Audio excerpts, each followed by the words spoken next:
Welcome Hello. back. Hello. It's Bloodrot Talks time. After like 2 weeks of us not making an episode, I'm so sorry, everyone. It's been a crazy Hmm. couple weeks in personal lives and professional lives and health, in global events. Hmm. It's been a little crazy, but we are back with some Bloodrot Talks. We were going to do another episode. We had one like prepped to do. It was going to be like an intro episode to Flesh and Blood, like from how to get your friends into it, or if you're starting out, how to get into it, to like how you're gonna participate in organized play, to the different like product types, and then we were gonna talk about like how to start buying cards and stuff. And then O3 Dropcast put out like that exact episode minus like one or two things, like the same day we were gonna go record it. And I Yeah. was like, nah, never mind, that video is too good. There's Yeah, no they did point a in us great making this job one. on that one. Yeah, we'll link that one in the description because it's a good video. But yeah, so today we're talking about some value of many different kinds. But before we get started, just wanted to talk a little bit about what we've been doing. Connie, what's been going on with you? Well, I mean, I've just been grinding out Zen. Like I I think especially after this weekend, is proven to be pretty good in this format. So He's a little good. He's a little good. so I like the thing I've been struggling with. I'm like, which of these like winning Zen deck lists do I want to like try and choose from? Yeah, you got too many. I've been having a similar crisis, not in terms of like a lot of winning deck lists, but there's a bunch of different directions that new builds are going right now. And I thought I was feeling really good with like all of them. And then I think it's just because Connie and I are roommates, so we just like test against each other. The Zen matchup has become substantially worse for me. At least when I'm fighting a good Zen, I can beat bad Talishar Zeds, but I was not feeling new. I was trying a couple different builds and nothing was clicking, so I took a little break. Having a little deck crisis. I played some Enigma last week at the Armory, Hmm. and I did not care for it. Um, it's just not. It's not what I'm looking for.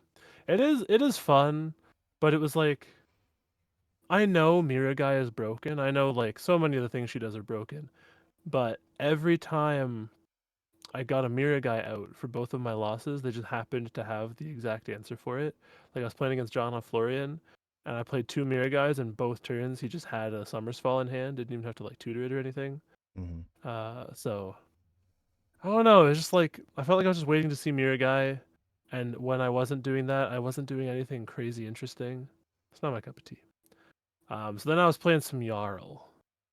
Jarl feels pretty cool, at least when I'm fighting ninjas. And then I fought Kasai, and now I'm back on new. Cause it was much more effective against my Zen than I thought it would be. yeah, Like I like just assumed all like me having so many blues meant that like I wouldn't care about the ice stuff, but there was a lot of spots where I needed to play a blue to then transcend the blue, and then that's like two of the blues out of my hand, mhm. And and then then it's like guardian stuff. So yeah, Guardian stuff and Stalagmite and Blizzard. It's nice stuff. Like you can't swing your Hikara most turns because I might Blizzard you, right? hmm. Yeah, it's been interesting. But yeah, as far as what I've been doing non-flesh and blood wise, so I work as a supply teacher, and I am going on vacation in 2 weeks from now to Portugal. And so I have been working a ton. I work two jobs. So I've been working all day at a school, and then I come right to a tutoring center. I teach there. So it was just a really stacked couple weeks. And then I've also, in my downtime, my band, who is the one that plays the intro and outro music for this podcast, we just wrapped recording on our first album. We just sent the stems out today.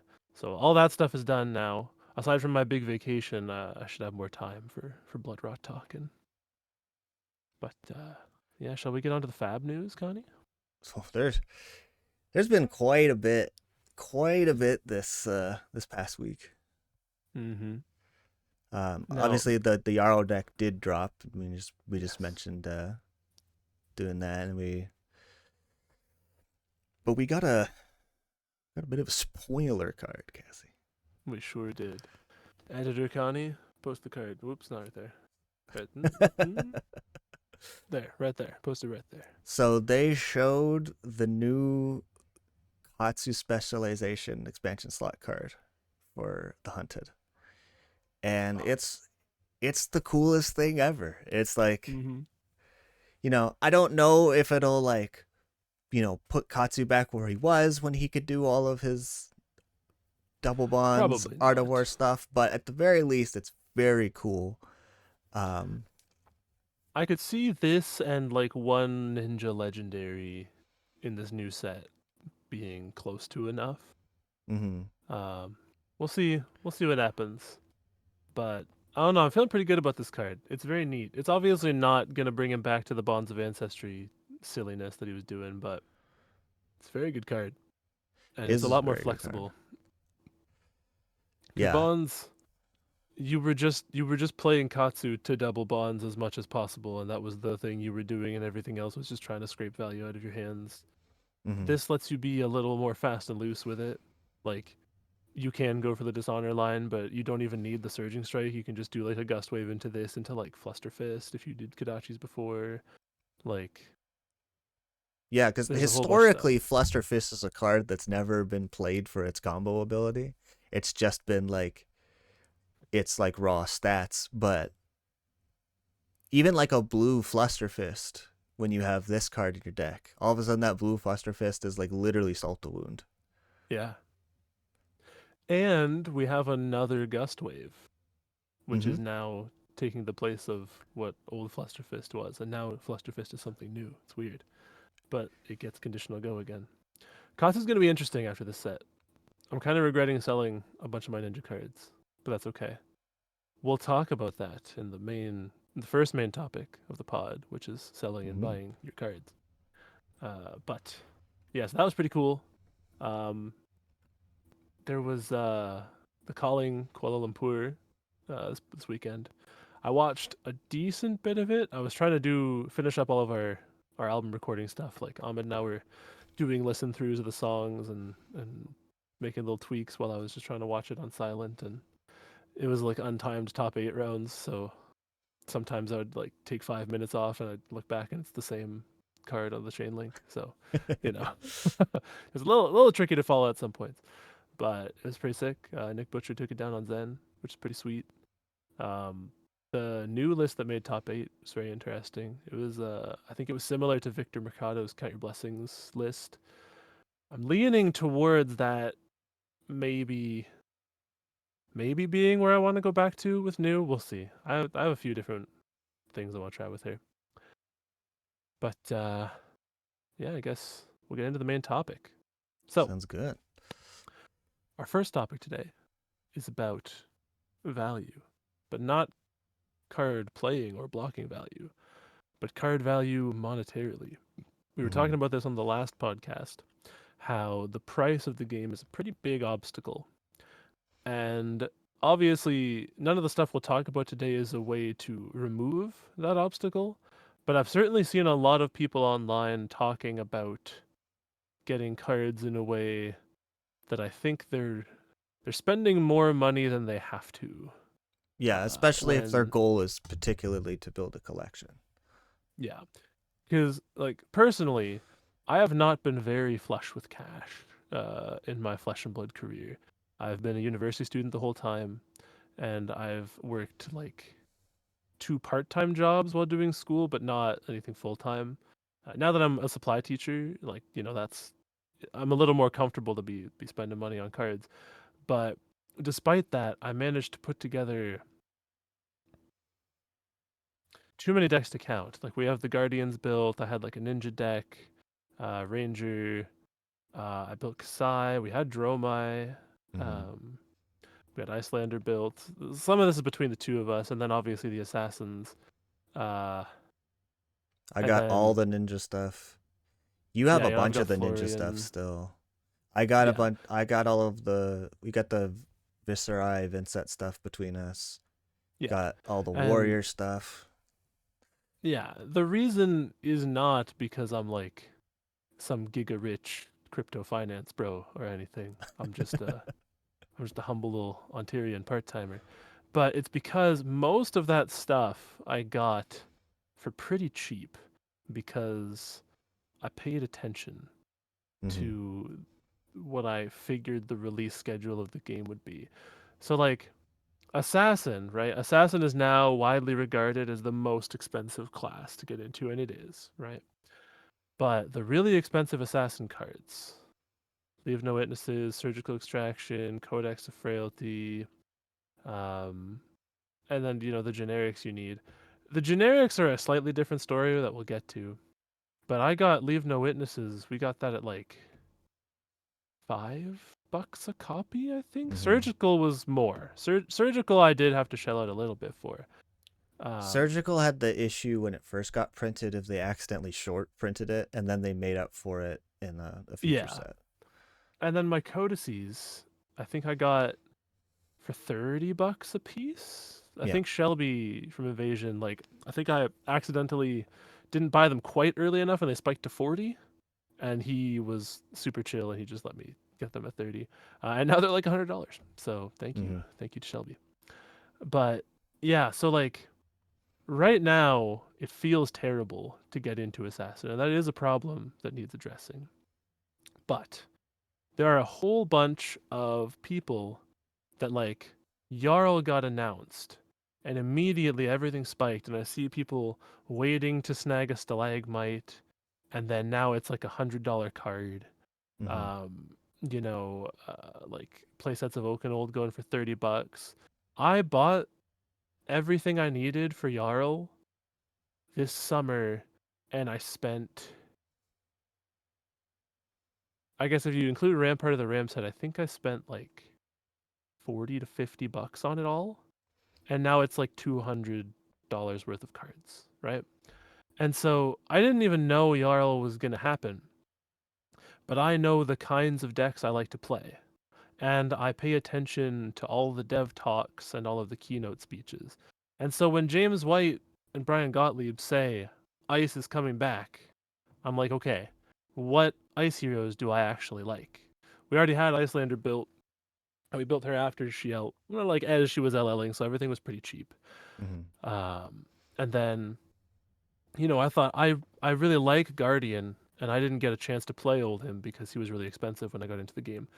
So even just to get to play him in Living Legend, I was like, you know what? Let me grab these cards. I'm sure I'll find use for them. And then boom, Jarl comes out. Yeah. Same thing with Runeblade. Brian Gottlieb, every interview he did, he was like, listen, Viserai players, I promise, like, your day is coming. And so as soon as I hear that, I'm like, okay, are the Viserai cards expensive right now? No, yoink. Let me grab those. And I got every good Runeblade Majestic for pretty cheap before they all spiked. And so this isn't to say that you have to be like super following the market or anything, but if you really want to be into this game, the developers of the game constantly give you clues as to what you should speculate on. And the worst thing that happens if you speculate on it and it doesn't end up being playable is that it doesn't really lose its value if you're buying it when it's cheap. So you can just like sell it again or keep it until it is relevant, right? A great No, example of this, like with yeah, us, is so they announce the Hunted. They say, hey, it's going to be a set that's based around like ninjas and assassins and daggers and stuff like that. So that first thing we immediately we went to our collection and we are like, okay, do we have all of those Outsiders Majestics that have to do yeah, with like dagger stuff? We bought them all. We made sure we had all the play sets of them. They were like, the cards were like $1 each. And then like a week or two later, those cards are already up to like $5-7 a copy. yeah, exactly. So like, um, you know, it's not that necessarily I want to say that you have to be buying Flesh and Blood cards without knowing whether you're going to play them or not, because, for example, I see the Wizard set is coming soon too, right? Like they said there was going to be the All Arcane set. After they said that, Wizard cards did not spike. Wizard Mm-hmm. cards didn't spike at all. Storm Striders was like 85 Canadian, 80-ish Canadian. None of the Wizard Majestics spiked in price at all. And it stayed that way for months when everybody knew that an all arcane set was coming, right? There are literally so many people who they know Wizard's coming. They could grab those cards when they're cheap because they want to play Wizard. I had no interest in playing Wizard, so I did not buy any of those, right? But I knew that there was a world, like I love Chain. I'm not a fan of Viscerai, but I love Chain. So I know there's a world where the Rune Blade they come out with, I might really want to play. So I'm going to make sure I grab those. And it turns out, yeah, there was Florian, and I love Florian, and now I have the cards I need for Florian. And so when you're speculating, you don't need to speculate every set they drop, but you should have a decent idea of when something you care about that isn't good right now is going to be coming soon, because they tend to tell you. Like, even The Hunted, I listened back to that Brian Gottlieb keynote speech, and he said, like, Rosetta isn't the only return set that we're doing. And then he specifically mentioned Oops All Arachne. So we know that a set coming up is a returning set to a region we've visited, and that it has something to do with Arachne. That's either the pits or Volcor, right? Those are the only two places that Arachne is going to be the main deal. So I grabbed up Tomes of Divinity, or not Tomes of Divinity, Imperial Tome of Flame. Imperial Flame. Yeah, Tomes of Imperial Flame, because I was like pretty sure that Draconic heroes are going to be in, and lo and behold, it's a Draconic set, and I bought those for.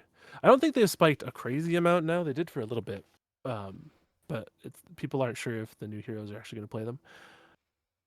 We'll see. Depends how they play. But yeah, so you don't need to speculate every set, but just have like your little list of play styles or classes that you know really speak to you, and just keep an eye out. So, for example, right now, Ranger cards are pretty cheap because we've not had a Ranger set for quite a while. So, for anybody who's really interested in Ranger, now would be a good time to speculate on grabbing the Ranger things that aren't Codex of Frailty, because unfortunately that shares a class with Assassin. Um, but getting the other stuff, it's a good time to do that. Now, that's like the speculation part. Now the other part is how to buy cards versus buying sealed product. I should we tell the story about who was it at our locals that did the thing with the Eye of Ophidia? Do you want to tell? I don't remember the details on that story. I don't remember the name of they were kind of a new player. They showed up for a little bit, and I think it sounded like their kind of like work got really hectic and they just didn't quite Yeah. have time for Fab. But they wanted to build a collection by they just like, I'm just gonna open boxes. That's what they Mm-hmm. did. So they went and they got a box. Uh, they opened an Eye of Ophidia, and then they traded the Eye of Ophidia to get like two more boxes, and then they kind of just like whiffed on the other two boxes. Yeah. And then it's like they would come to the armory and they would have a very clearly underpowered Viscerai deck with none of the good cards that make Viscerai good, and they would lose. And I would say like, hey, you should probably look into upgrading this way, and then Connie tells me like afterwards like, yeah, that's well, that thing with the Avophidia happened, and so that's not to make fun of that player, because it's a thing that a ton of people do. Like I see it on social media too, where people are like, yo, I really want to get this hero. What set should I buy? Like I see it on Reddit all the time too. Like every once in a while, there's just Mm-hmm. someone like, I'm really interested in this hero. What sets should I be opening to get cards for them? And every time people tell them, well, don't buy sealed for that, buy singles, and they'll be like, no, I just want a collection. And so I just wanted to talk about the actual logistics of what a collection means in Flesh and Blood, and like Mm-hmm. when it's worth it to buy sealed product and why you should buy singles. And so to start, right, like this game is already expensive. It's already an expensive game. But none of the cards in this game, aside from Fableds, like Hard to Find All, Eye of Ophidia, are more expensive than a box of Flesh and Blood is, Mm-hmm. roughly, right? So every time you buy a box of Flesh and Blood product just to pull stuff, it's a pretty big gamble. Like, the way they've done the rarity in this game is most of the value in a box comes from like chase special versions of cards, right? Like the Marvels, the cold foil extended arts, stuff like that. And so it is quite unlikely that you're going to get $100 worth of non-swagged out cards in a box. It can happen, but it's quite unlikely. So every box that you buy is not only like a risk in that way, but let's say you really love Viscerai and you buy a box of Arcane Rising. Isn't there's like 3 other heroes in that set, right? 3 other classes. Yeah, It's it's 4 classes that set. it's Viscerai, Dash, Kano. Who's the last one? Azalea. Azalea, right? So like you could want Viscerai cards and just open a bunch of blue and yellow Runeblade cards and then get like really really good Azalea cards or really good Kano cards. And then like for example, right now we just said like wizard cards aren't crazy expensive right now because Mm-hmm. Rosetta didn't like super make wizards good. And Ranger's pretty cheap right now. But Runeblade isn't presently. So you're spending like the $100 on the box, like give or take, because the sets change price. And then you might get good playables for classes you don't want to play that are worth less than the card that you wanted to get. And so what you're doing is you're building a collection of commons and rares that some of them see play, but you can get commons and rares for like a few cents from several of the really good game stores in Canada. Um, and then you're just gambling, right? You're just gambling to hope that you pull a good card. Now, that's And not to say you should never. Oh, sorry. I was just gonna say the particularly also in the way that the distributions of cards are designed, they're more meant to like just opening boxes for value is more meant to benefit a game store who Yeah, can buy like a exactly. whole pallet of boxes, because like I think legendaries are like 1.5 or like 2 in every like 4 boxes or something like that. Believe so. And Yes. so if you're a game store that opens like a whole crate of them, you open like 10 or 20, or some people even open like hundreds of boxes, you know, Mm. you are likely to get the cards that are really expensive and you'll get your return on investment of that. But there Yeah. was one time that you got a Bright Lights box from uh, going second at the Invasion Blitz skirmish. Yeah. And I think that box was probably worth maybe like $15-$20 in total with all the Freaking Braden. He majestics. goes home and he sends a picture to the chat and he's like, "Yo, I got like the Fabled from the set and I pulled like a Twin Drive and I pulled like some other crazy stuff." And then I'm like, "Okay, let's see what's in mine." And it was like a Max V and well, Phantom Tidemaw got more expensive later, but at the time it was like a $3 card. It was like a Max V, a Phantom Tidemaw, and all of the cheap Majestic items from that set.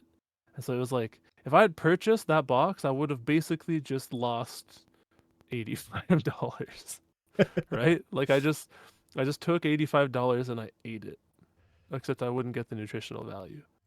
And so, winning a box feels great. It's like, oh, nice. It's like a little reward for having won. Mm-hmm. But yeah, buying a box for just to pull the cards, it's not great. Now, conversely, if you do have more money and you already have your decks built and you want to support your local game store and like, it's a responsible thing to do. We know a few people that every once in a while they'll buy a box and they'll see what they get and they'll sell the cards from it and they'll keep the ones they like and then, that's just their thing. And by all means, like you could do that. I don't love seeing new players that don't have the deck they want to play think that that's the thing you're supposed to do. Like that this is a gotcha game that you're supposed to just like roll for your hero and roll for what cards you get. Like it's not that. It's a game that's very consistent and you want your deck to have very particular cards in it. Um Now I'm gonna talk about when you should buy sealed product and like what is a good use of it in a sec. But I did just want to say we have a list of game stores in Canada that we know like carry Flesh and Blood singles, and so every time we need cards, there's like this list we work down. I think we're gonna put that in the comments section for any of you new players, at least that are in Canada. Most of them are Ontario based, but a few aren't. I bought some from a store in Nova Scotia that was really great. Mhm. A few other places in Montreal. So we're gonna just put that in the description so that at least people in Ontario, if you're in our area or in Canada, you can have a list of stores to look for, right? Because when we got into the game, I just Googled Flesh and Blood singles and happened to find our local game store. But some stores don't have a good website, and some people don't really know how to look for those. Yeah, And I search found like engines this are big getting worse master every list for day. buying like magic cards on Reddit, Yeah, and I kind of just went down that list and I was seeing which ones sold Flesh and Blood singles. yeah. But yeah, back to the sealed product. So, like, we do buy sealed product, but draft is like a really important part of this game, particularly if you want to be competitive. If you want to play at big tournaments, chances are there's going to be a draft portion, right? Mhm. So that is the best use for sealed product. Like, if it's not just to support your local game store, if you're thinking about it in terms of pure value for you, actually physically drafting packs is great. And if you can get people together, you can all go in on a box. That's a great way to buy sealed product. They're also doing these mastery sets, like Guardian Mastery that's coming out, where they're doing the crack shuffle play mechanic, where you can just buy, I think it's 3 packs, and you just open them, take the tokens out, shuffle up the thing, and play. Like that is a cool way to incentivize people to buy packs because that is a genuinely compelling way to try Flesh and Blood, right?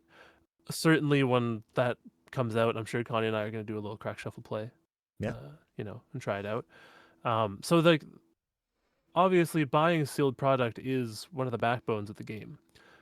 You got to be careful and responsible. I'm someone who loves to watch like gambling on YouTube. I just watch poker tournaments all the time, but I don't want to see like working class people. They're just trying to put their Flesh and Blood decks together, going all in on sealed product, and then just like busting. And then every time they want to play a new hero, it's like, well, I already lost like $100, $200 on sealed product. Like, I don't want to spend more money on the hero, right? Yeah, and I honestly think you just have a better time, like it as from the new player experience, either buying one of the armory decks and upgrading it, or like, just building like a version of your deck that doesn't have CNCs or something, and just playing Yeah. something that like kind of does what it's supposed to. Yeah, for sure. And putting decks together from random cards doesn't always yield the best results. Yeah. Like I know that was a big thing to do in Magic, and Magic kind of had a more modular system going with the way the colors worked and just how many sets there were.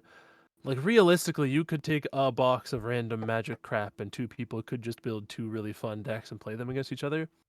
Flesh and Blood is not yet old enough that I think that's fully the case. Like you could take bulk from classes and build fun decks to fight against each other, but I don't think those decks will teach you much about the game if you're just building them from random cards because like the actual classic constructed way of playing the game is just so much more consistent than that, and you're just not feasibly going to win unless you put a lot of thought into your deck construction.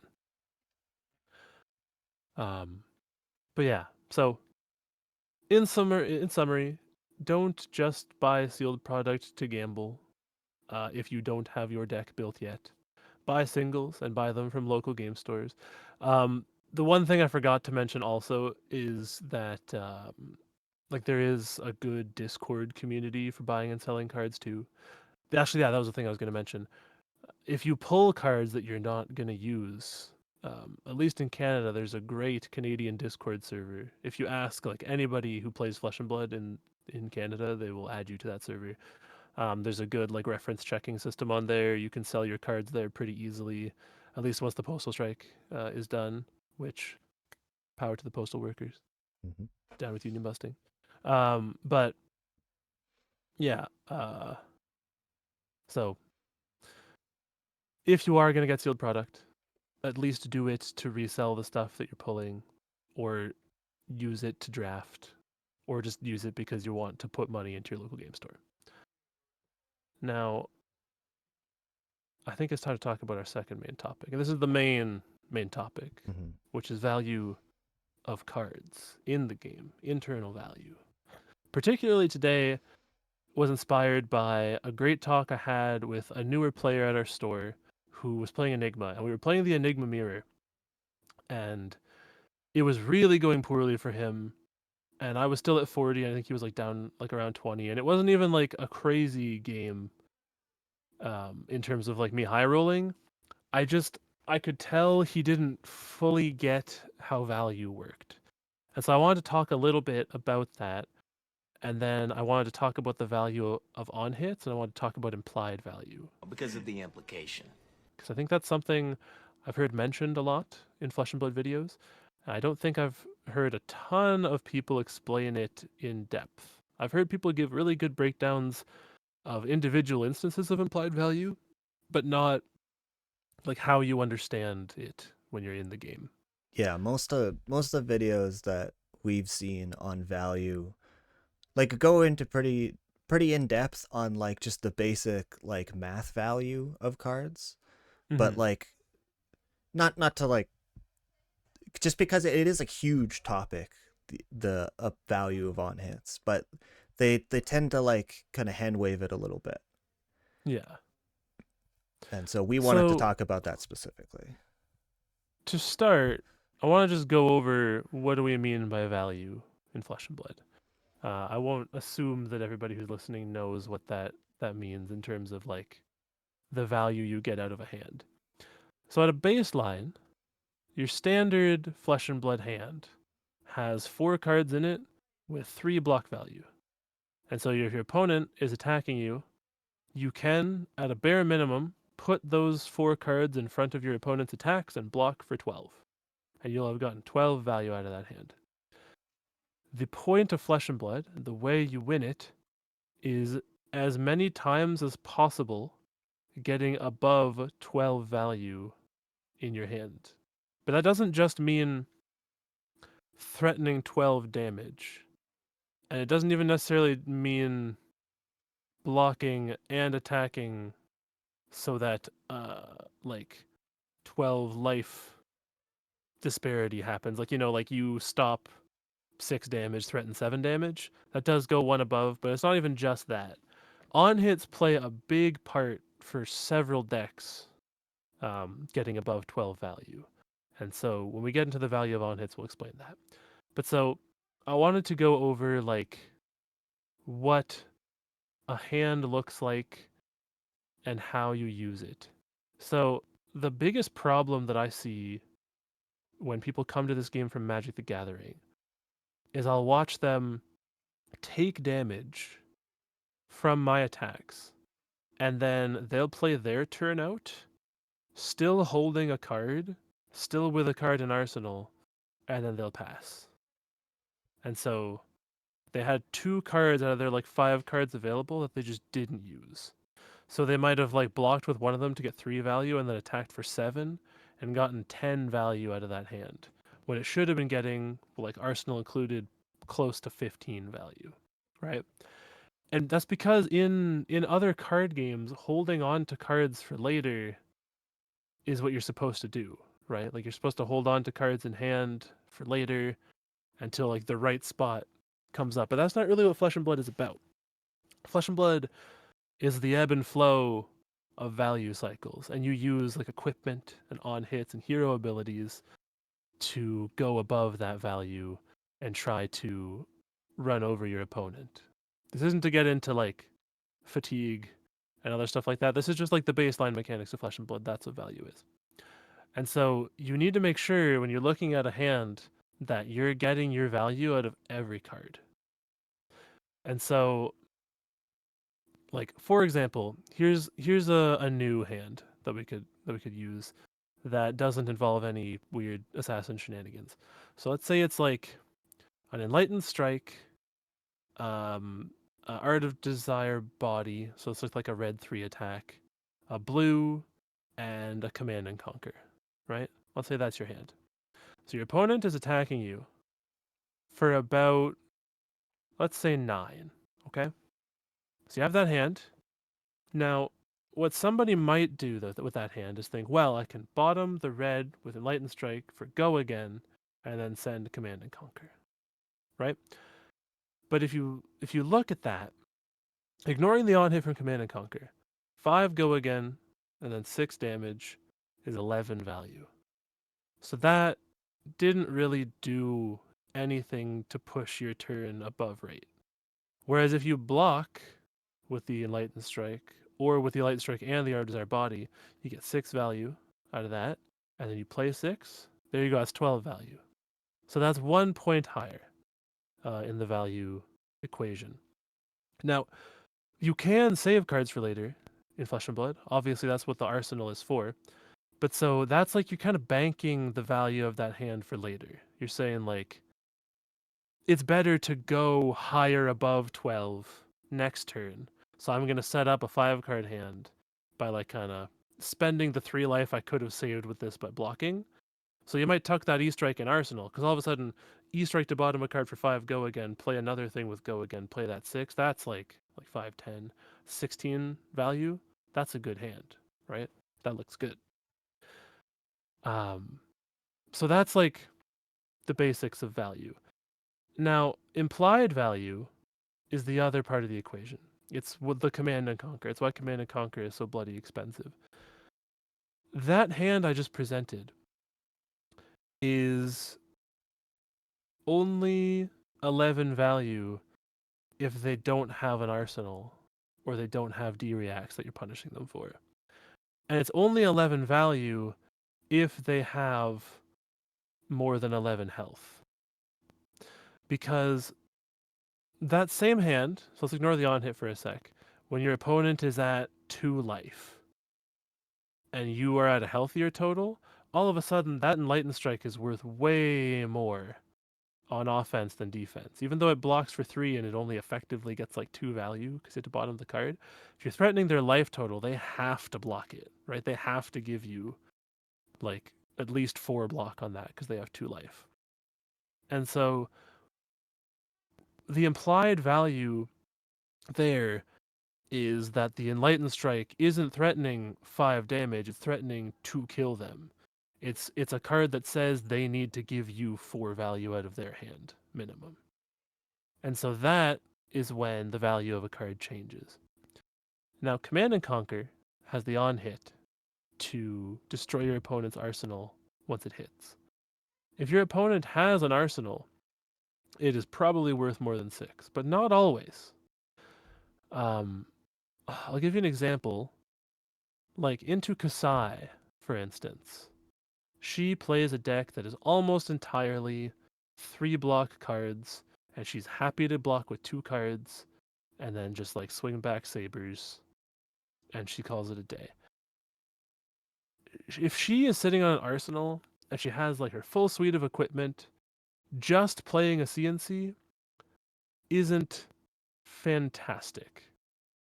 Like, it's not bad, but it's not as crazy because she's usually very comfortable to give you 2 of those cards. Block out the CnC and play out her hand without those 2 cards. That's not always the case. Sometimes she might have D-react in that hand, and then the Command and Conquer makes it very challenging. And that's why it has that clause on it, is to make it so that people can't just really easily block it out and protect their arsenal.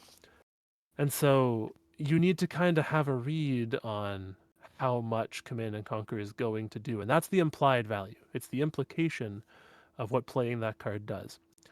Take that same card and you put it against Aurora.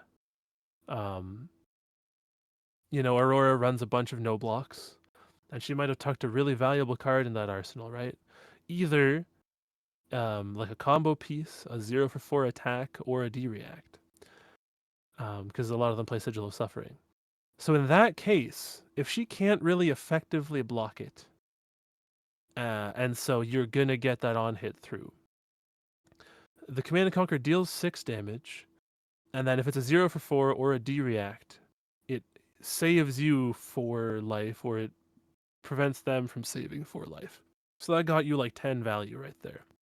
So that's a really good use of that card. So the implied value there can be thought of in numerical terms. You can think of it in terms of numbers, like you do with the rest of the cards in the game.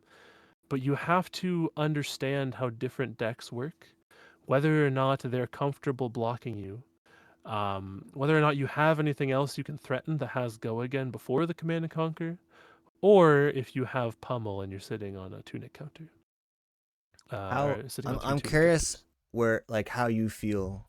Like okay, so POV, Mm-hmm. you're sitting in front of like a guardian or something, and they pitch the blue, send the pummel, they got a card, and then there's a tunic mana. Yeah. What do you? Because the pummel there threatens to make your block just awful. Mm-hmm. What do you think about that value equation? So that is a pretty complicated set of implied values there. So first off, it's good that I watch poker because this kind of comes into play. What they're doing is when they play CnC, floating one resource, Tunic counter available, and they have one card in hand, they are representing that they have Command and Conquer and Pummel. They might not, in which case they might have just held on to a card they wanted to Arsenal, but they would know that it'll pressure you. So it might have actually, in that case, been technically better for them to block 3. But because you don't know what that card is, they're implying that they might have Pummel. All of a sudden, the opponent's got to think. The opponent's got to think, well, I'm probably not stopping this on hit anyways, because they have Pummel, right? So then all of a sudden, blocking the CnC becomes less appealing because they're going to lose their arsenal. They want more cards to play. Or they might think, well, that is just a random draw, right? If they didn't arsenal this card, maybe it's not a Pummel after all. What are the odds of them drawing CnC Pummel together? And they're inclined to call your bluff and block the 6. And so the value you get is really dependent upon the game state, how you've noticed your opponent plays, and mostly those two things, the game state and how you notice your opponent plays. So if they play very fast and loose and they're just like not blocking much, that Pummel is good.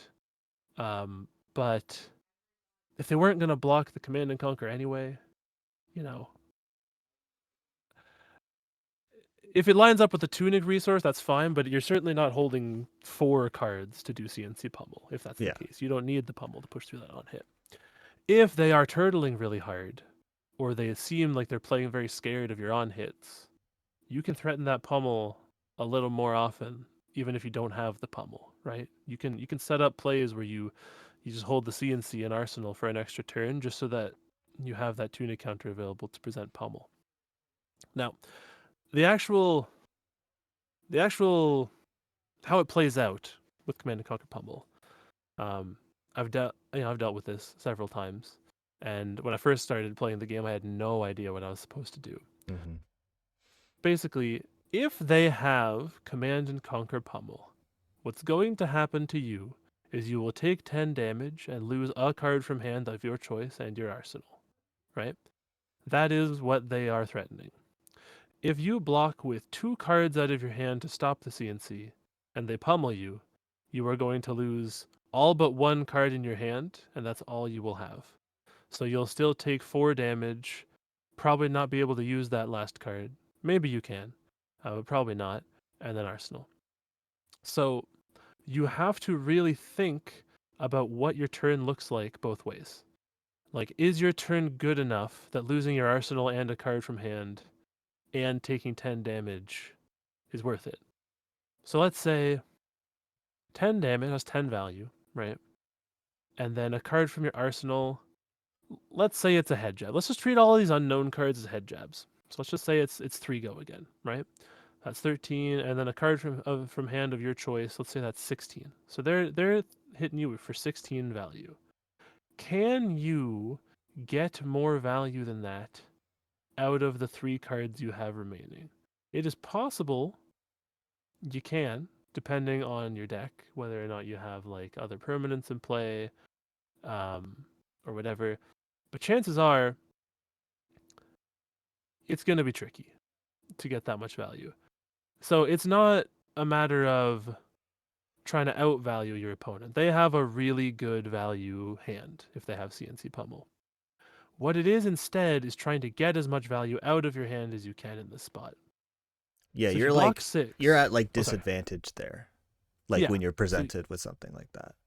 yeah, so you are just trying to make the best of a bad situation. So let's say you can block 6, and you still have a good 2-card hand with your arsenal, or like 3-card hand. But then if you take that damage, you still have one good card to play. Like let's say you're playing assassin, you got Codex of Frailty as your last card in hand. It is totally fine to just block 6 there and see what happens. What I think is not good to do is to block 10 in that spot usually. Sometimes it can be. Obviously, if you're very low and it'll kill you, you just have to.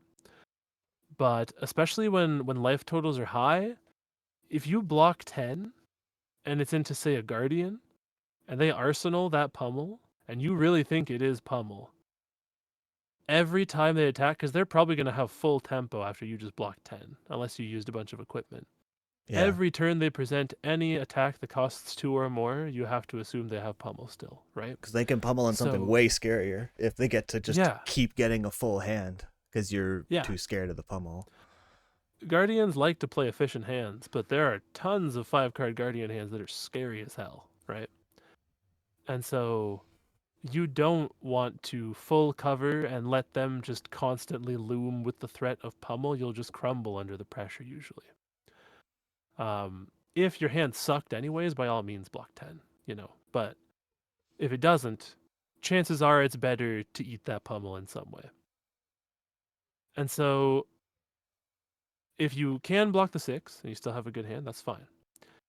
If you block 10, let's assume you spend 3 cards from hand and a piece of armor. Your 2-card hand has to be really good. It has to be like a CnC of your own, and you're playing assassin, so you have like the arm piece. So you're threatening like a 2-card 7 with a CnC on hit. You're threatening to destroy that pummel they were just threatening you with. This has been a lot of like if then, but that's just kind of how implied value works. So there isn't a correct answer for what do you do when you're being CnC pummeled, but there are correct questions that you should ask. The questions should be, what can I do if I lose my arsenal and a card from my hand, and is it worth losing 10 life? What can I do if I full block the 6, but they do have pummel? And what can I do with this hand if they're bluffing? And if the answer is like nothing, like if it's just a bunch of blues that don't do anything, then you may as well block and just preserve the life total. And that, like, because that's Uh, ultimately what we want to get at with talking about, like, actually talking about what the value of on hits are. mm-hmm. Is because, like, I mentioned before, like, a lot of these videos go into the math and just the math value of cards because it is objective. But Yeah. more like the more you play Flesh and Blood, the more different decks you fight, the more different players you play against, the more you'll encounter these different situations that will give you the right framework to analyze value based off of. Mm-hmm. Because like a lot of what we say in Flesh and Blood can't be boiled down to math, can be boiled down to math. If a third party is watching the game and they see both players' hands and what both players are doing, you can like actually quantify how much life was saved or how much extra damage was dealt by getting an on hit through. The reason it's not quite that clear is because each player doesn't see what the other person has, right? A So when bunch you of go to play a unknown CnC, variables. yeah, if you go to play a CnC and you don't know what the opponent has, their arsenal might kind of suck anyways. They might not really care about losing that arsenal. They might have just like plopped it in there from a ponder token and they're like, oh, nice, I'm losing my arsenal.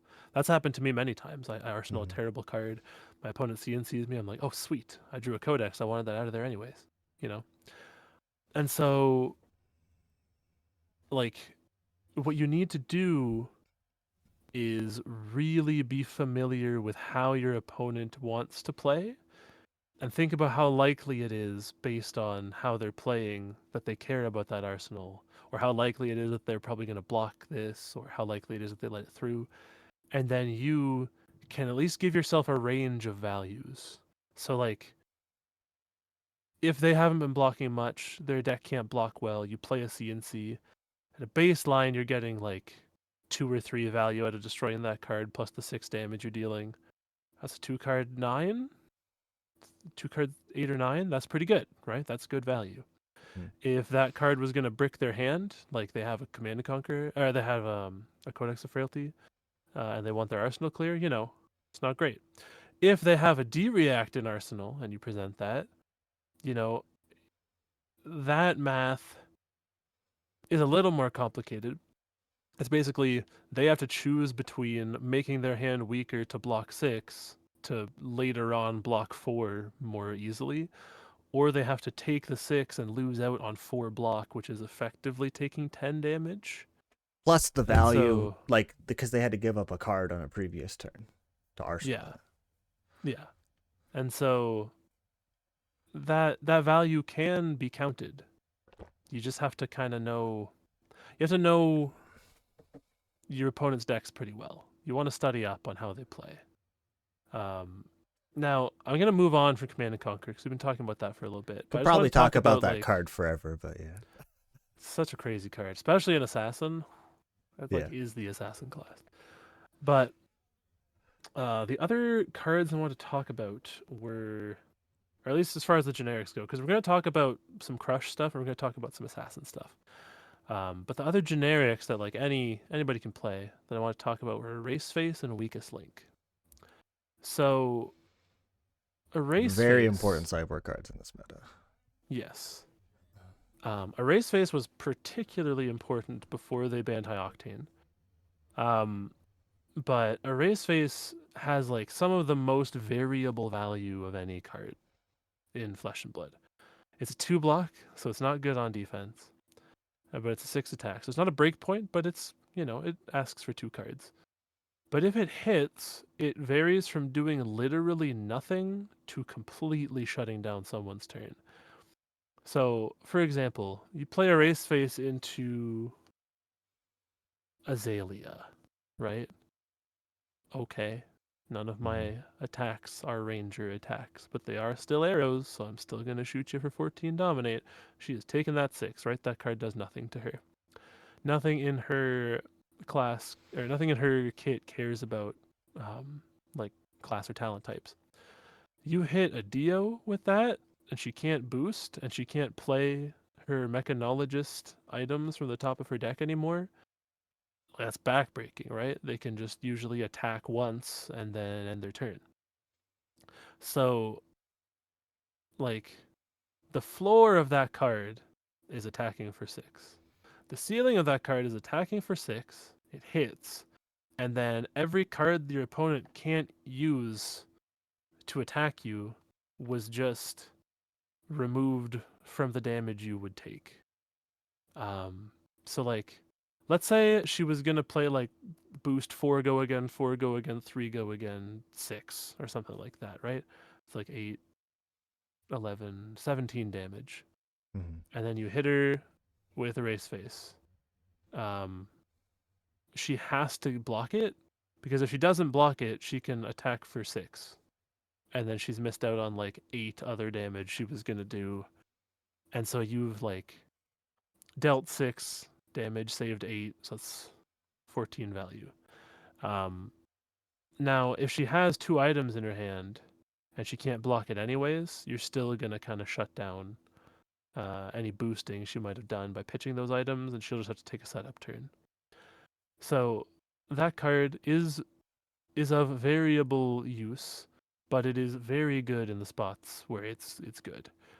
The other thing it's really good into is Viscerai, because if he is sitting on like a pretty go wide 5-card hand and that hits, at a bare minimum, Viscerai usually gets 3 or 4 rune chance out of his hero ability, so you tack another 3 value onto that Erase Face. Now, let's say he was going to use a Go Again enabler, like Machinations of Dominion or Mm-hmm. Mavrian Skies or anything like that. Those specify your next Runeblade card. All of a sudden, your Erase Face not only turns off the Rune Chant generation, it also removes the Go Again. So it saves you from any of the attacks that would have followed the Go Again or any of the setup cards he was going to do because he can't get that action point back. So the value of that card is however much damage it's going to deal, and then if it does hit, how much damage it saves you from taking. And that's usually what on hits are all about. Mm-hmm. We'll get more into that with Assassin, but usually that's what on hits are. Because It's a like, race face is like you're trying to like kind of do the thing we described with CnC Pummel, where like if you bring it into the right matchup, it puts them in that spot of like, okay, this is a bad situation for me. I have to block this. How can I like, you know, it makes them ask the question like, how can I make the best of this bad situation? yeah, exactly. The other one, which is also a pretty ubiquitous sideboard card and also way too bloody expensive, please reprint it, is Weakest Link. So, Weakest Link's value is also different based on the decks you bring it into. So, let's say you're playing into a Lightning Hero and you attack with Weakest Link and they can't block it. If they only have one instant in their hand, they can play that instant, right? They can play it and deny you the card draw. Um, just to go over again what Weakest Link does, just in case you don't know. It's a 6 attack, and if it hits, you get to look at their hand, choose a card with no base block value, make them discard it. If you do, draw a card. So if you hit for 6, right, you still have that baseline of 6 value. Uh, if you make them discard the card, or if they play the card, unless it's like a Sigil of Solace and it gains them life, we're usually talking about like the +3 damage instance or the Channel Lightning Valley or whatever. Um, Channel Lightning Valley, tricky, but let's say it's just for basics. Let's say it's the Electrostatic Discharge. It's the red Mm-hmm. +3 to an attack. So you've dealt 6 damage and you've made them waste 3 damage off that card because they're not going to get to buff their next attack anymore. So that's gotten you 9 value. If they didn't get to play it and you discard the card and you draw a card, it's 9 value plus whatever you get to put in Arsenal. If it's a D-React, that's 13 value, right? You just got 13 value off of that Weakest Link. So just off of playing that one card alone, you've gone above the value proposition of Flesh and Blood. You want to get above 12 value. Now, that's just talking about Lightning Heroes. Mystic Heroes, Chi is very important to them. And Enigma especially, she has all those different word instants, and Miragai is an attack that has no block value. So all of a sudden, Weakest Link becomes a lot more important into Enigma if you can push it through. Now it does have to hit, and if she has a board set up, that can be a tricky proposition.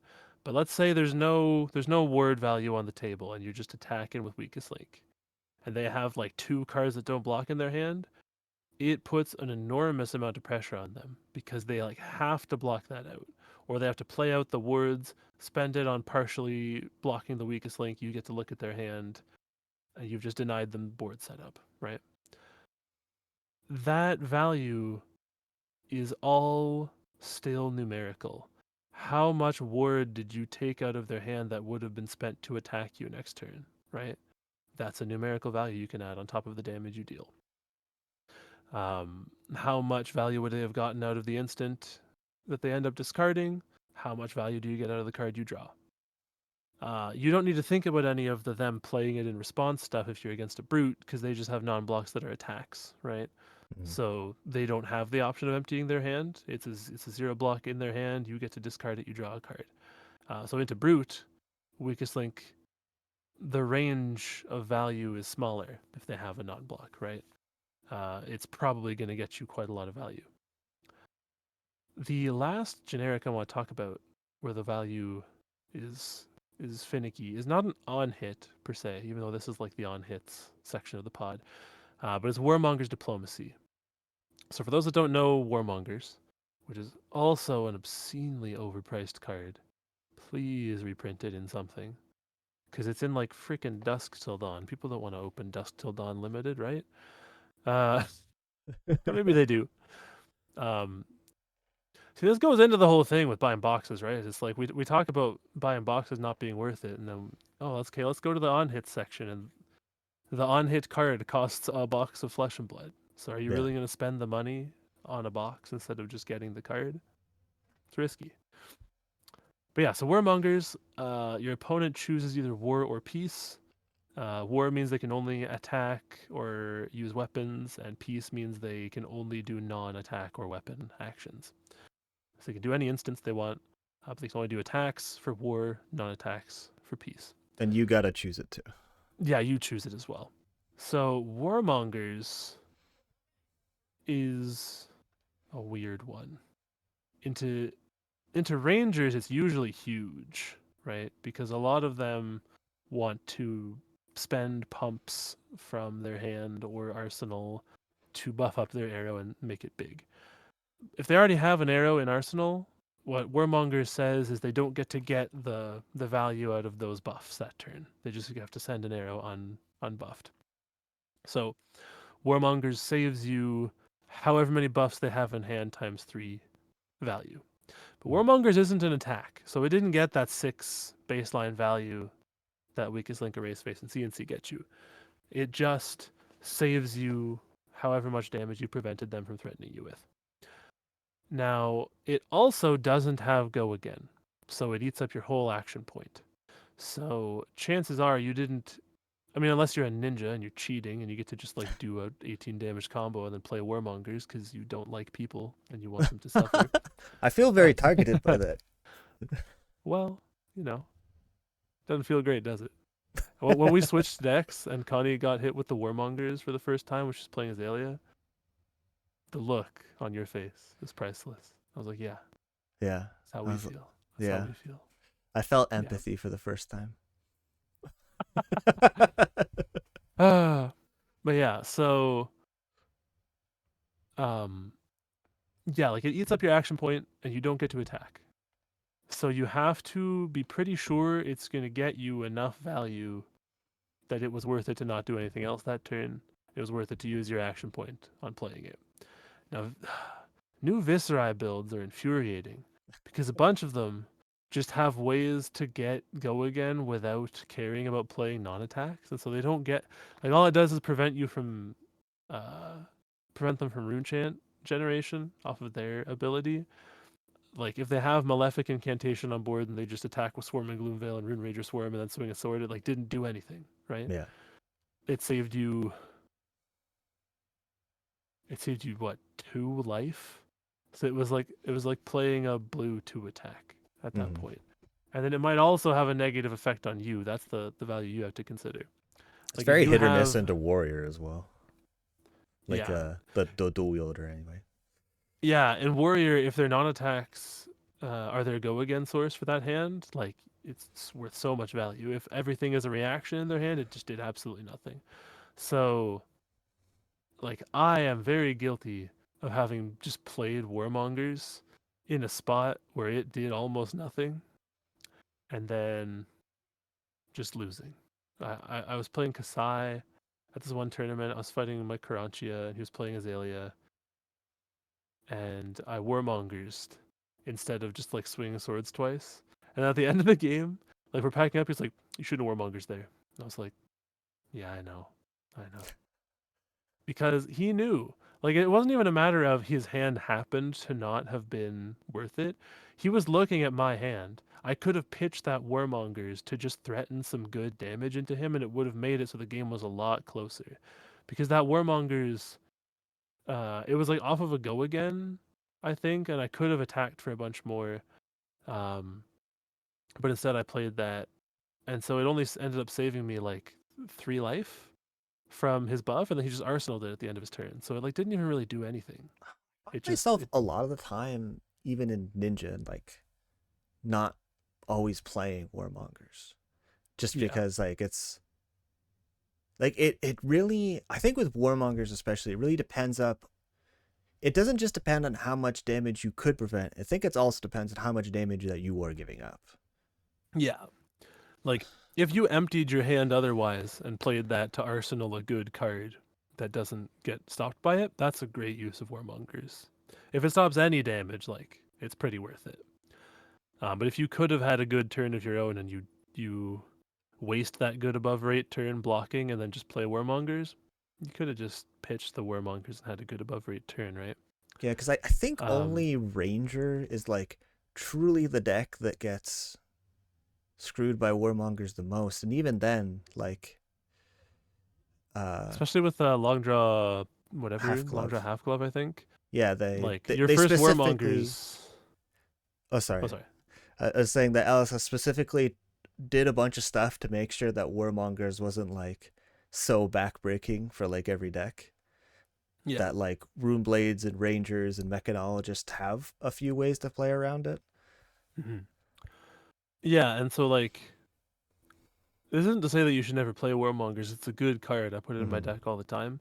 But you just need to be careful when you play it to not just think, I have seen Warmonger's Diplomacy, and I am against a deck that uses non-attacks, so I am going to just play Warmongers and pass, right? You need to actually think, okay, my hand can do this, it's worth this much. I'm looking at their deck. Is it possible for them to still just use most of the cards in their hand if I play Warmongers here? Is it worth my action point, or do I have something better I can do? Um, so yeah, that's the value talk for Warmongers. Now, there's like two more things I want to talk about. The first thing being the crush mechanic, and the second thing being a little assassin spiel because this is Bloodrot Talks, and I want to Mm-hmm. talk about my love for assassin cards and how you should use them properly. So the crush mechanic I've been thinking a lot about because I've been playing Jarl, and I love Jarl. He's so cool. And the value of a card with crush is quite interesting because we're gonna focus on like two crush cards. We're gonna talk about Spinal Crush. We're gonna talk about Crippling Crush. So Spinal Crush, it attacks for 9, and its crush effect is that if this deals 4 or more damage, your opponent's cards lose and can't gain go again. Right. So that is a pretty good card. It costs 5, so it is like a 3 card 9.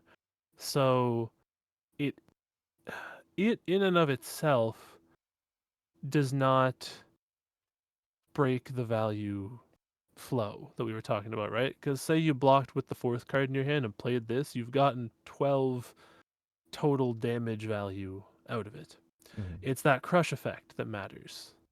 And the crush effect needs to deal that 4 damage in order to be applied.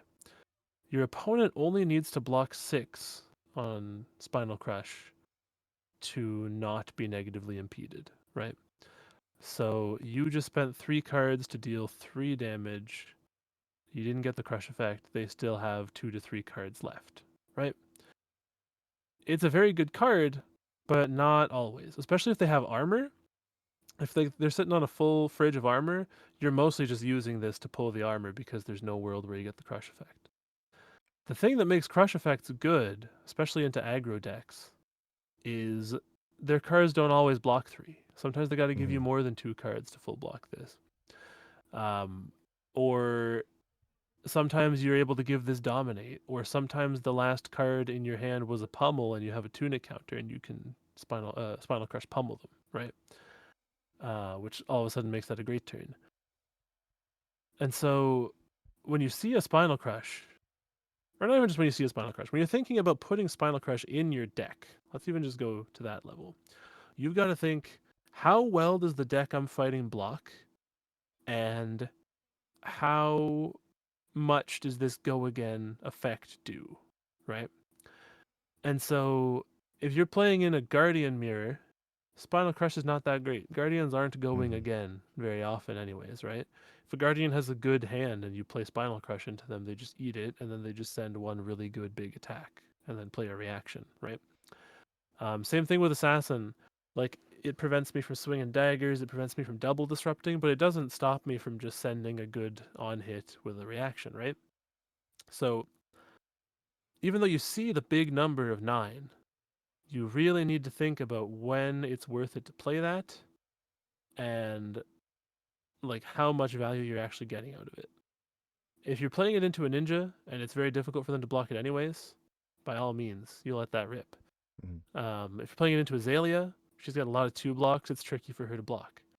If you're playing into Kasai and you don't have a reasonable way to pump this above 9 or you don't have a way to give it dominate, it is good in that it tells her she needs to give you cards, but she's pretty chill to give you 2-3 blocks from hand and still have go again, right? So it's not worth as much in those spots because it's only a 3-card 9 at that point, and you've dealt 3 damage, and they're still happy to just like swing back and attack you.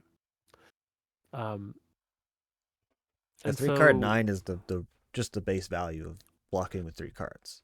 yeah, it's the same thing as playing 3 head jabs, except it's all on the same chain link and it's all face up, so Mhm. you don't have like the wonder of what's coming after the head jab. So it's actually worse than playing 3 head jabs, Mhm. right? If it doesn't actually do anything to them. Now Crippling Crush is a little different. It attacks for 11, right? Attacks for Yeah. 11. Next Yeah. for 11. So they have to give you 8 block to stop that crush effect. 8 block is usually going to be 2 cards and a piece of equipment. And if they don't have the equipment, it has to be 3 cards. So you are getting 3 cards out of their hand. The on hit from Crippling Crush, or the on crush, sorry, is that they discard. Is it 2 random cards?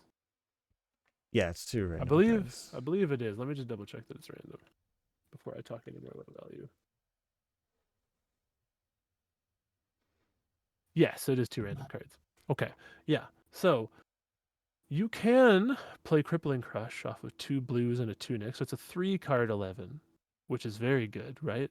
We said that Spinal Crush was a 3-card 9. This is a 3-card 11, right? That's 2 more value. But then it also bumps the card threshold they have to give to you up to prevent that crush effect. And the Crippling Crush's crush effect applies no matter what. Like it's not a matter of, oh, can they do anything with those 0 cards that they're holding in hand if they tried to block this? You know, they Mhm. can't. Crippling Crush just removes the cards from hand and it's random. So they don't even get to like sculpt a good hand. So the value of Crippling Crush, if you think you can get the on hit, is usually around 17 if you think you can get that crush effect. Um, and so that's pretty good. Now, mind you, people can block it pretty well with armor right now. That's why Bravo has fallen by the wayside. Mhm. But if you can give this dominate, or you're playing this into a deck that can't block very well, it's so good. It's so good, right? So that is again variable value. You know, it's not as good into decks that block well, but into decks that don't block well, it's like super good and it gets you an insane amount of value. And so with Crush, I think the reason I want to talk about it is because it really embodies thinking situationally.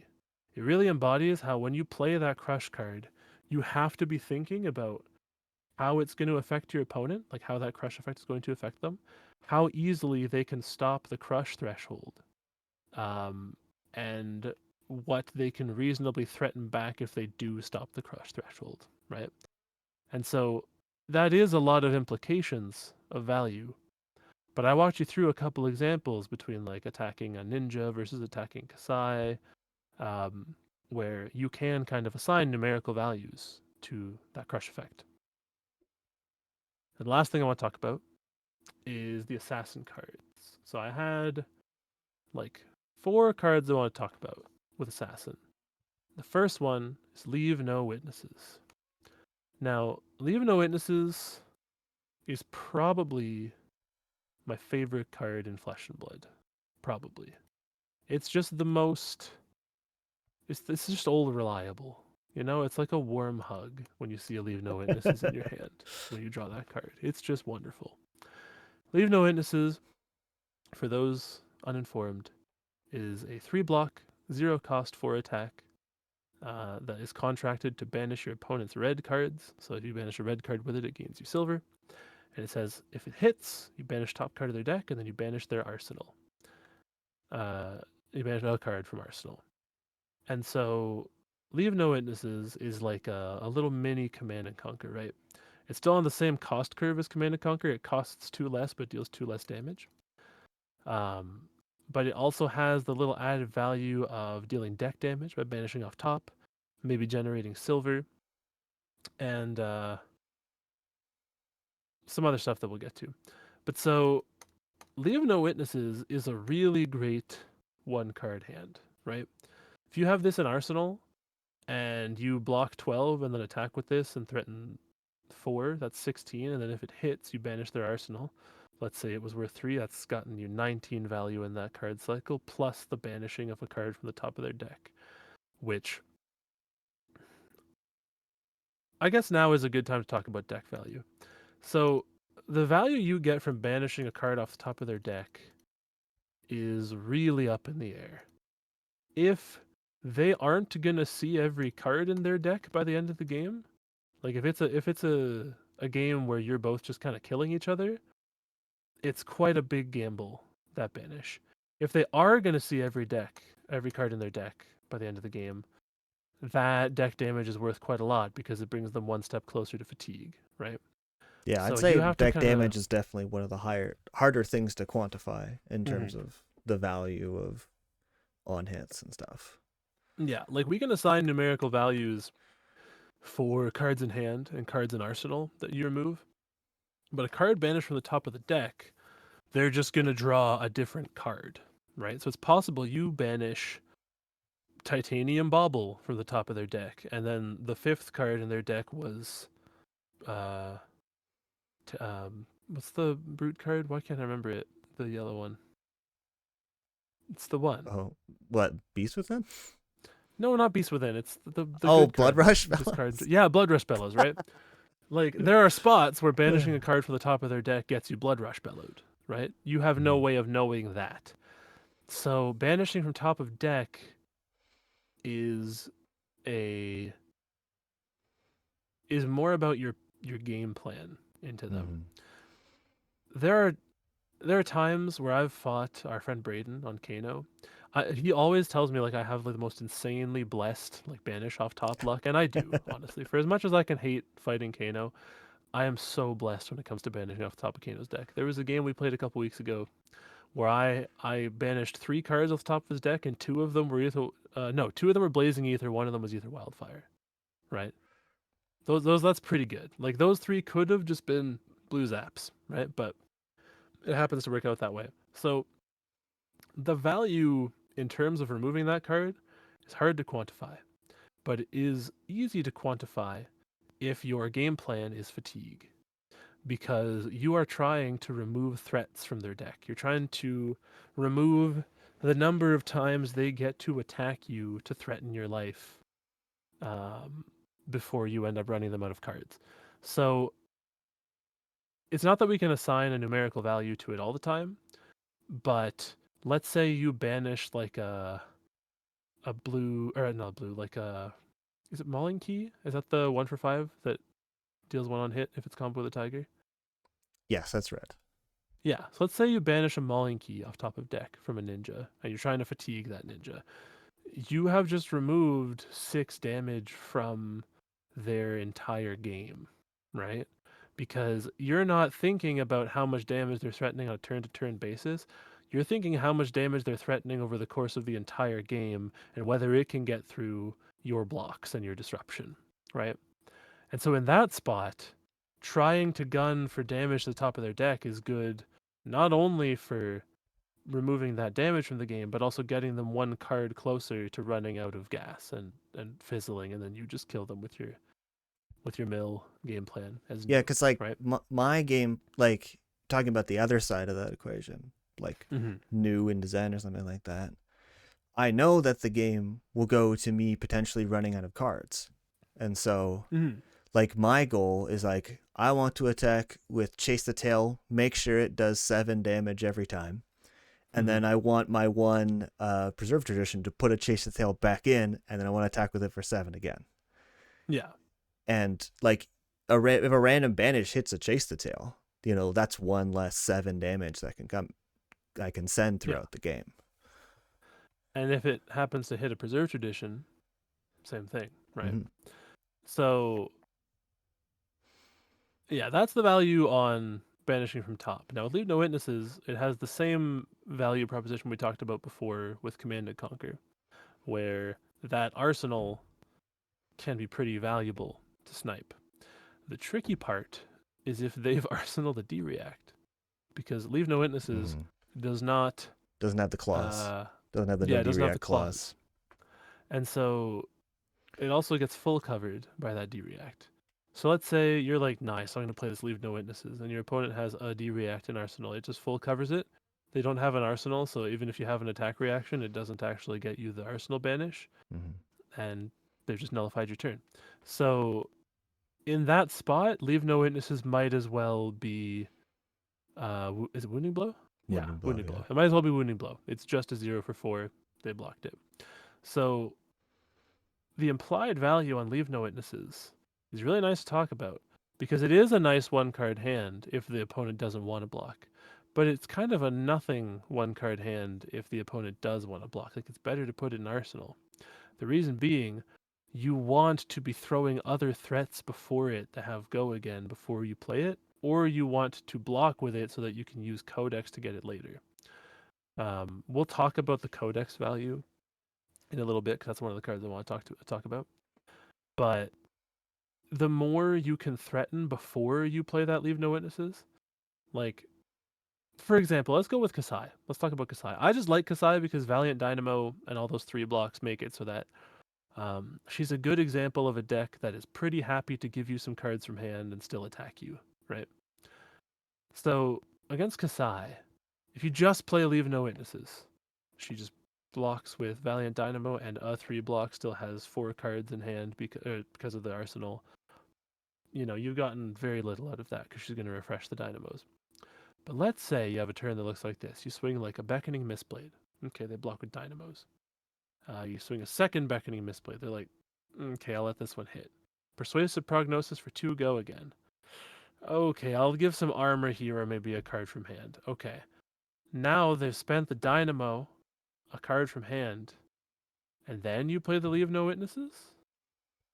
There it's a lot trickier for them to just block that easily. So you want to delay when you play it because they don't know it's coming and they might spend value out of their hand to block other stuff.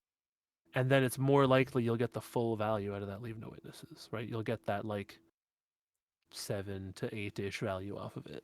Yeah, like to be honest, one of the questions you want to ask when trying to ask yourself when you're trying to figure out like how I should sequence my on hits is like, how can I be as annoying as possible?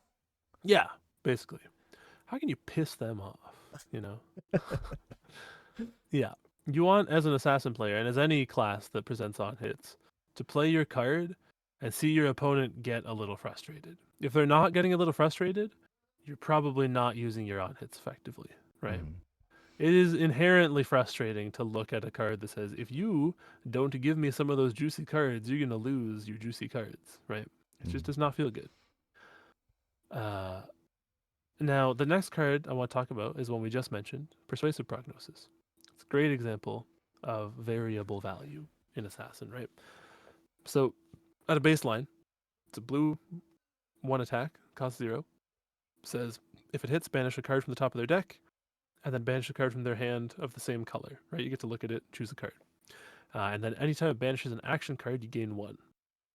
The different values of this card are kind of insane, like, honestly. Its value increases a lot when it's given go again with Beckoning Mistblade, because all of a sudden it's a 2 attack, so they can't just give like a 1 piece of equipment. They need to give a 2 block to stop that on hit, or a 3 block from hand. Then you get the value of if they block with an action card from hand, it gets banished because of News ability, and then you gain 1. So it just like took 3 value out of their hand, and then it gains you 1. So even though it was blocked, it gets you like 4 value, right? Unless they were going to block with that card anyways. But again, this is why value is varied. But when you pair this card with like leave Justinic Mhm. or a Chi, right, with Mask of Recurring Nightmares, all of a sudden it changes a little bit. So then you attack with it. Okay, you're just threatening 1 damage, but you're threatening to take a card out of their deck and a card out of their hand. So they're going to want to block this. Then you play a Chi. You banish another card from their hand. They've like spent a card out of their hand to block. You just make them banish another one. You gain 1 life. So then you've removed like six value ish out of their hand, and then you've gained 1. So it's gotten you 7 value. So you've spent 2 cards, gotten 7 value. That's pretty good. If you play Persuasive Prognosis and you think you have just a Nick, and then you do that, you've taken 2 cards out of their hand. You play the Chi, take a 3rd card out of their hand, banish 2 actions, gain 2 life. All of a sudden, you've like taken 9 damage out of their hand and gained 2 life. You've gotten like 11 value out of that. If you attack with Persuasive Prognosis and you do have the Justinic, it's dealing 6 damage. If they just blocked it with 1 action, you're going to heal off of that. You're going to banish 2 cards off the top of their deck, maybe heal 2 more, so 3 value, and then remove a card from hand, another 3 value. So that's like you remove 2 cards out of their hand, 6 value. You've dealt 3 damage, that's 9 value. You heal 1, 2, let's say 3. You heal 3. So that gets you up to like 12 damage off of those 2 cards, right? So in that spot, that 2 card hand has gotten you so much. Mhm. If they just block 6, it doesn't get you nearly that much. That's why the value is implied. It is very much based on what your opponent does, how they block, what you're presenting. And so you have to think through what value am I going to get if they do any of those things, right? Usually just playing Persuasive Prognosis and Justinic, almost always worth it, right? It's a good turn to have, even if they block with action cards, it still heals you, right? But yeah, so that's Persuasive Prognosis. Now, Bonds of Agony, this is one That's a that whole is other beast weird. right there.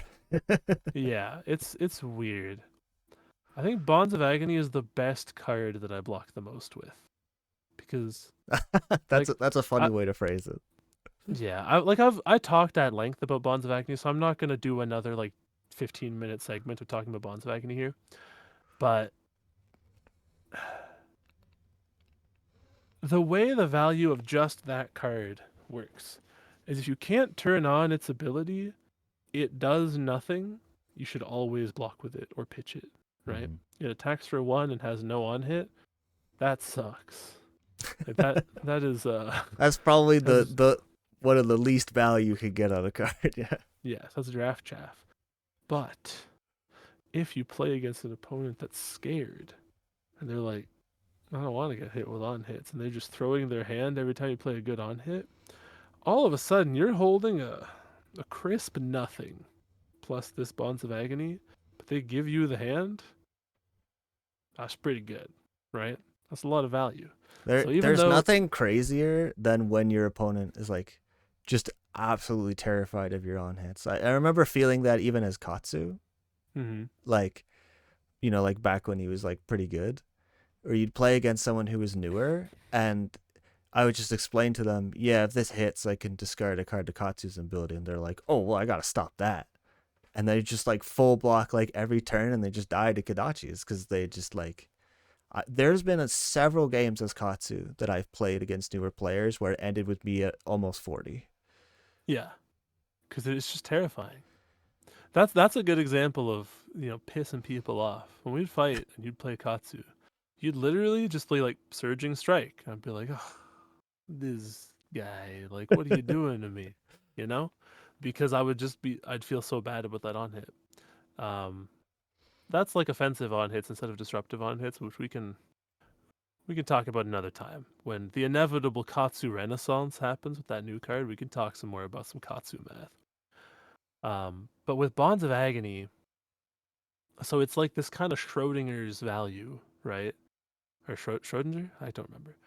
Um, where it can either be worth 1 or it can be worth like 14 plus its on Mm-hmm. hit value, right? And it all depends on what cards you have in hand, what armor you have on board, and how disruptive actually getting it through is. Because there have been times where I'm like, play Bonds of Agony, and they're like, no blocks. And then I'm like, okay, turn it on. I'm going to screw your whole turn up. And then I look at their hand, and it's just 4 different really good cards. And I'm like, oh, I'm still about to get my butt kicked by this hand, right? Yeah, I And mean, Bonds of so, Agony is like I think a very important lesson to take away from it is that it can be a good lesson in like trying not to be predictable. Because I know something I've seen some new players do is that Nu's not they in this game. That's a League of Legends hero, bro. Sorry, it's a bad joke. you promised you wouldn't bring up League of Legends on the podcast again. No, I did it again. No, that wasn't even on purpose. Okay, anyways, continue. And like a mistake I see new players do is that they'll assume that because they can't turn it on, like the Bonds of Agony, that their opponent also knows that they can't. Which sometimes that's true. Like if you play it and you don't have any cards in hand, like yeah, obviously you can't. Yeah. But if you were given tempo and you draw it and you have a kind of middling turn, you can just play it if that turn isn't worth more than like stripping cards from their hand, if you know that they've been scared and blocking it. But I think the value I want to talk about with Bonds of Agony, I've already talked to death about the value of playing it. I want to talk about how you should assess it from the other side, right? Like, say you're playing a brute, and you're looking at a hand with Blood Rush Bellows, and then like 3 good cards that work well on their own, right? That's a good 3-card hand. Or let's say you have like a card in Arsenal that's good with it too, and they play Bonds of Agony. If you say no blocks, and they remove all of the Blood Rush Bellows from your deck, if they turn it on, that's bad. But if the other 3 cards don't matter that much as far as like removing them from your deck, you can just block with Blood Rush Bellows, and then they can't take it out of your hand. And then you weren't able to Blood Rush Bellows on that turn, but you weren't going to be able to anyways. And then they take like 1 card from your hand. You still have a 2 to 3 card hand, and brutes have good 2 to 3 card hands, right? So it removing the cards from your deck is only really important if the game goes long or if it's like a really key piece of your game plan. So the value of Bonds of Agony then just becomes however much damage it deals plus removing a card from hand. So it's like X plus 3, right? Roughly. Which is not that crazy. Say they pump it to like 7. Say they did like Bonds of Agony, hiss, give it go again, break an arm piece, and just like go to Arsenal the token, and you pumped it to 7 damage. They had to spend 3 cards, so 3-card 7, and they remove 1 card from your hand. That's not that scary, right? 7 value, plus 3 from your hand, so like 10, and they get to remove 2 more copies.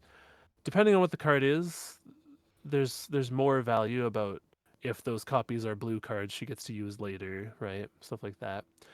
But you don't want to just see big number get scared, right? Or see the scary something like, oh, it's banishing cards from my deck, and then just immediately assume that you have to block it. Yeah, it's quite possible that the value you still have left over after they hit you with Bonds of Agony is plenty fine, and you can just like beat them up for saving that many cards, because they had to take damage to hold those 3 cards, right? There's also times playing against Bonds of Agony that like I was about to kill the opponent anyway. So if they take out the extra copies in my deck, I'm like, well, we're not getting that far. You're at 1. Yeah. You're dead. Yeah. So yeah, that's what I want to talk about with Bonds of Agony. Don't like I remember when I first started playing, I was fighting Ben and he was playing Bolton and he played E-Strike with +2 and then he activated Bolton to give it go again. And I was like, this deck is unbeatable. It just attacked me with a 0 cost 7 and then gave it go again. That's a big number. That's way bigger than 6. That's crazy. I think that was like one of the earliest Flesh and Blood revelations I had. I think we were talking about this at a bus stop on the way home from an armory. Mm-hmm. And I said, dude, I think I realized I'm engaging in a logical fallacy. Because I think that 6 isn't that much bigger than 5. But 7 feels so much bigger than 6. Mm-hmm. And 10 like 10 damage compared to 7 damage seems like a way bigger gap than 7 damage compared to 4 damage. Mm-hmm. Right? Like being threatened with 10 damage, like you're quaking in your boots. Being threatened with Mm-hmm. 7 damage, you're like, okay, that's pretty scary. And then 4 damage, that's 4 damage.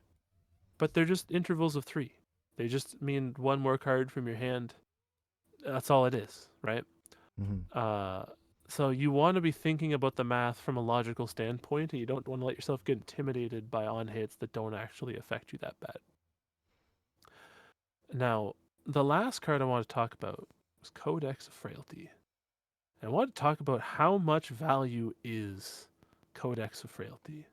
This isn't an on hit, but I've seen some people say some stuff about Codex of Frailty, and I talked about it in my a lot new of people guide. said that it should have gone with the book bannings. Yeah, and I think that those people should read more.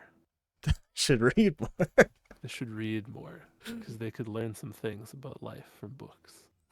I have a great book to recommend them. It's written by Brian Gottlieb. It is called Codex of Frailty. They should read it and then learn what it says. So, I have heard people insinuate the Codex of Frailty gives just as much value as Art of War. And those people, I implore you, you are thinking from an emotional perspective about this card, I promise you. You are doing the thing where Cass goes, E-strike for 7, go again, that's crazy! And then, like, getting pissed. And that's fine. It's okay to get pissed, but you gotta calm down and think about the card. Now, in Azalea, okay, it's a little messed up. It's a little messed up in Azalea. Especially if you do the thing where it's like you just like empty your hand of buffs, play Codex, get a red in the ledger, tunic resource attack with it. Okay, that's messed up, right? It just tutored red in the ledger. But all that card did in that spot, if you have an arsenal, is tutor red in the ledger. It's no more broken than red in the ledger is, other than that it gets a ponder token after, right? And gives But it in the frailty. Assassin, But yeah, which frailty, we'll talk about frailty. So in Assassin, it is much more about the combination of arsenal disruption that Assassin has and how Codex interacts with the arsenal. Because what Codex is it's the glue that holds together the Assassin game plan. Because if your opponent doesn't arsenal cards and you don't see Codex of Frailty, you kind of lose. mm-hmm. Like, if you ever fight Head Jab's Fi, where he just doesn't arsenal cards and he's just like 14 damage every turn until I deal 20 damage, and you're playing new, it's not great. It's not great if you don't see Codex. So Codex, 0 cost, yellow, 2 block, right? It's a 2 block. It can't be that. It can't be that good. It blocks 2. Come on, and it's yellow. Nobody likes yellow cards. I'm kidding. Okay, so Codex, 0 cost, 2 block, yellow card. Says both players choose an attack action card from their graveyard, put it in their arsenal. If they do, discard a card. And then you make a ponder under your control and a frailty under your opponent's control. So, one thing to consider about this card is if you still have cards in your hand after you play it, and you do the thing where you grab a card from Arsenal, you have to discard, right? So, it does have a cost to you beyond just being a 0 cost. It means you have to empty your hand effectively before you play it in order to not tax yourself. And sometimes that can lead to you wasting some value, like over pitching a good red card plus a blue into your dagger to float more mana, right? So that value is important. You don't ever, unless it's like you were just left with extra cards. You don't ever want to end up discarding a card to Codex of Frailty, like if it's your own Codex of Frailty. And then your opponent has to discard as well. So right there, variable value. It it detracts 3 value from you if you didn't block with a card and you have to discard it. And it detracts 3 value from them if they have to discard. So there's like a 3 value seesaw on either side about how much value Codex actually gets you. Then it gets the Ponder token. That is worth, on average, 3. We're using unknown cards as head jabs, right? So in the case where they discard and you get a Ponder, that is 6 value. That is pretty good. A 0 for 6 is very good, right? If they don't have to discard and they already have an arsenal, that's just 3 value right there on the Ponder token. Now, then there's the Frailty. Usually, as the assassin, you are trying to destroy their arsenal anyways, right? So, like, usually you get Codex to tutor Command and Conquer or Leave No Witnesses. So you're destroying that arsenal anyways, and the Frailty only affects weapons. So unless they were gonna be playing, like, unless you're against a warrior and their weapons get like nerfed really hard by that Frailty token, it's not worth that much. It's worth maybe 1. So oftentimes it is worth 0, right? Oftentimes it does nothing. And then you have the value of it just tutoring a card. So you replace it with a different card from your graveyard. That isn't any inherent value. It gets that value from the exchange of discarding cards and getting those tokens, and then it just disappears and replaces itself with a different card. And so its value becomes whatever that card's value is. So it on its own tacks on 3 to 6 value roughly. And then it becomes the other card. So, like, in the case of you getting Leave No Witnesses, it's very good, right? It's 10-ish value, and then plus the Arsenal Disruption, that's maybe 13 value. So 1 card 13, that's crazy, right? Mm-hmm. That is crazy. But that is like perfect conditions. They have no arsenal, you have no cards left in hand. They end up discarding the card. You get the Ponder token off of a card that's worth it, and then you get the on-hit through. But the on-hit can't be added to Codex's value if they're still able to block, right? It's the same thing we were talking about with variable value. You cannot add the value of Leave No Witnesses on-hit as the value on Codex unless that card is going to hit. Because if they already have an arsenal and you get Codex, you get Leave No Witnesses, they've discarded no cards there, and then they block the Leave No Witnesses, all that Codex did was turn into Leave No Witnesses and give you a Ponder token, which is just a slightly above rate card, right? Unless the Frailty does something to them. So, Art of War was way more bananas than that in any deck that played it. It was like in Levia, it got like an extra 7 damage sometimes on Katsu and Zen. On Zen especially, because you could banish the Tiger. It was like you could do like 50 damage turns with Zen. Yeah, it was insane. And Codex is very good. But the other important thing about Codex is that Ponder token is not 3 value on that turn. It's on the next turn. So it's not even like the turn cycle you played the Codex is where you're getting that value. You're banking that value for later. Art of War is like right here, right now, you're getting your face kicked in, right? And this is something we didn't quite mention when we talked about offensive value earlier, but the thing about offensive value is, like, we talked about these turn cycles, right?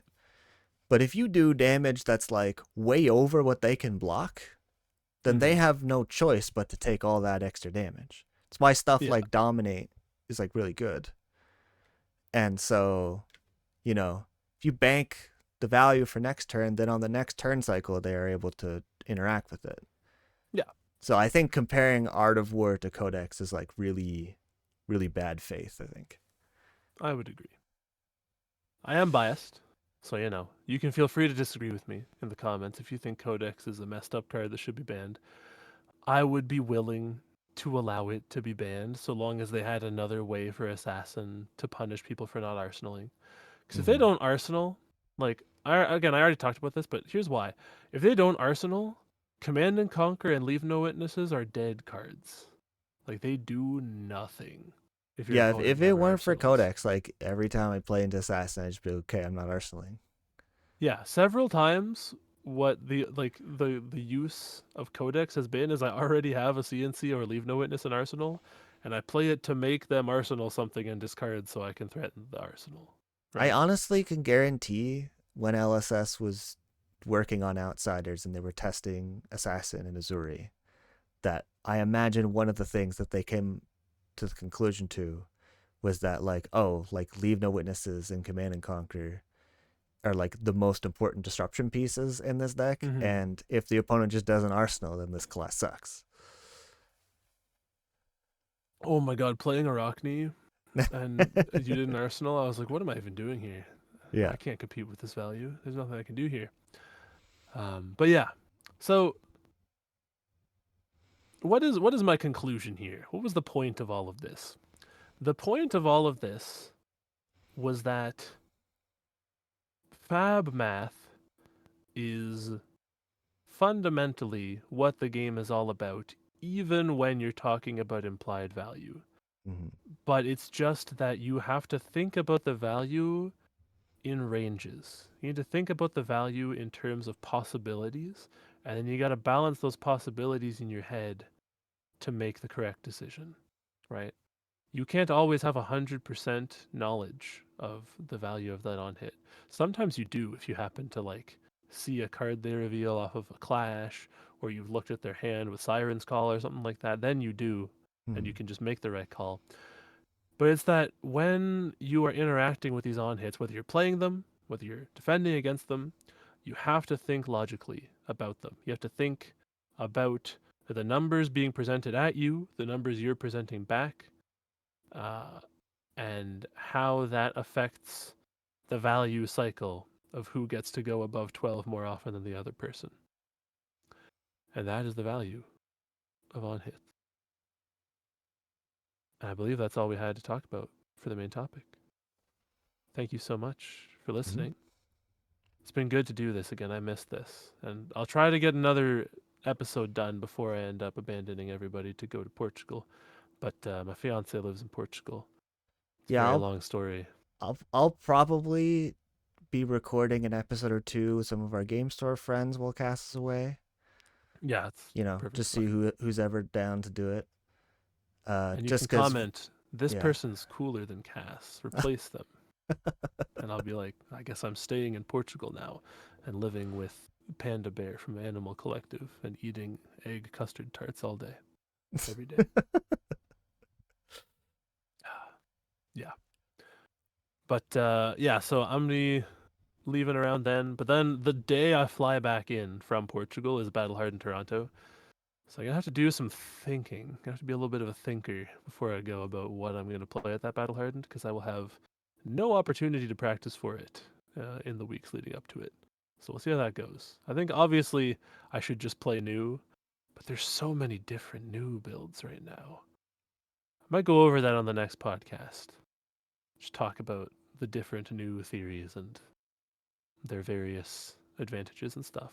We'll see. I could be fun. Yeah. But thanks so much for listening. I'm grateful as always to all of you that have Mm-hmm. subscribed and all of you that choose to listen to us ramble about Flesh and Blood for like an hour or two every time we post this. Um, keep your ears posted whenever my band's album is done being produced. I will be posting links on the channel. If you like our intro and outro riff, check out the song Thick as Thieves from our EP. The band is called Red Graves, and our EP is called Thieves. It's a good song, and it will be on the album, along with some other good songs. But yeah, that's about all I have to plug. Connie, you got anything you want to say before we go? I'm looking forward to that battle hard in the new year. We're definitely gonna do big old tournament report, good or bad. You know Absolutely. how it goes. No, it's gonna go good. One of Alright. us is surely going to win Battle Hard in Toronto, skyrocketing the popularity of Bloodrot Talks manyfold. All right, well, thanks so much for listening. Till next time. See ya. I really like that one.